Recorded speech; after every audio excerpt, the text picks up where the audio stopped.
Hi, welcome to DJs family. நம்ம இன்றைக்கி அடை தோசை தாங்க பார்க்க போகிறோம். அதில் வந்து 1 கிளாஸ் புழுங்கரிசி எடுத்திருக்கேன், 1/2 கிளாஸ் பச்சரிசி நல்லா கழுவிட்டு எடுத்திருக்கேன். இந்த அரிசி பேர் தெரில, ரொம்ப நாளாச்சு வாங்கி. ரத்தத்துக்கு நல்லதுன்னு சொன்னாங்க. இது வந்து மாப்பிள்ளை சம்பா அரிசி சேர்த்துருக்கேன், 1/2 கிளாஸ். எல்லாமே நான் எடுக்கிறது 1/2 கிளாஸ் தான்.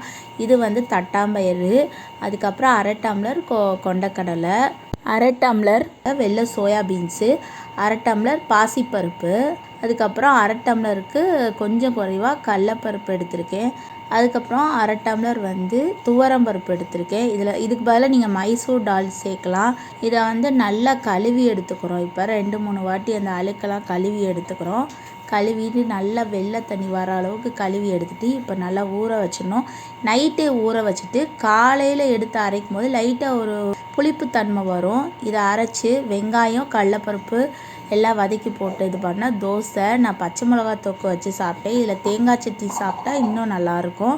அடுத்து இதே மாவில் வந்து ஒரு 4 நாள் கழித்து ஃப்ரிட்ஜில் வச்சுருந்து எடுத்து அதில் வந்து கருப்பட்டி கலந்து நம்ம வந்து இப்போ பணியாரம் சுடலான்னு ரெடி பண்ணிக்கிட்டு இருக்கேன். ஏலம் சுக்கு எல்லாம் போட்டு மாவு வெறுதாக ஊற்றி சாப்பிட்டா வந்து சாஃப்டாக இருந்துச்சு. கொஞ்சம் பச்சரிசி மாவு கலந்து சாப்பிடும்போது நல்லா மொறுமொறுப்பு தெரியுது. ஹை ஃப்ளேமில் வச்சு பார்க்கும்போது நம்ம கருப்பு கலரில் பணியாரம் கிடச்சிது. லோ ஃப்ளேமில் வந்தால் ப்ரௌன் கலரில் நல்லா டேஸ்ட்டாக வந்துச்சு. நீங்களும் இந்த மாதிரி செய்து பார்த்துட்டு கமெண்ட் பாக்ஸில் சொல்லுங்கள்.